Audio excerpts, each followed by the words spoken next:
So I'm here replacing brake pads on my Mazda, and I'm sure you've run into times when getting the bolt out of the caliper to remove the actual caliper bracket, not the caliper itself, the caliper bracket.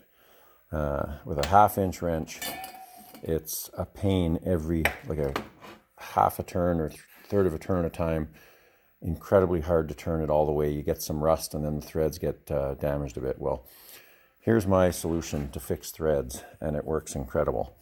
So it's valve grinding compound, which is like a sandy paste. And whenever I want to clean up some threads, I take the valve grinding compound, I put it on the bolt, and then I run it in and out of the hole with the impact, just gently, not forcing it. So I'll show you what I do here.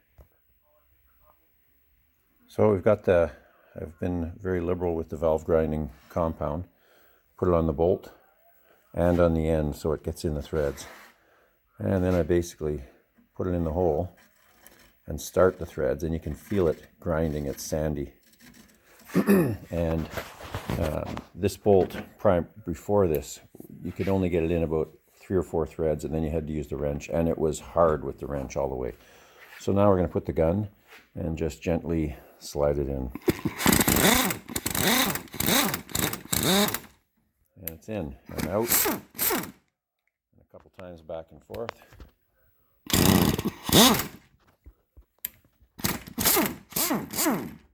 And there we go. And so now this bolt, which was almost impossible to get in with a 1/2 inch ratchet, threads in nicely all the way. It takes off, the valve grinding compound takes off all the burrs, and if there's a bad spot in there, it just basically sands and grinds it out of the way, and we have a perfect fitting, nice and smooth bolt. Then I basically just blow it out with some parts cleaner, clean the hole out, and then use Never-Seez, and away you go. Anyway, works fantastic for any time you have a bolt that is finicky and difficult to get in or out.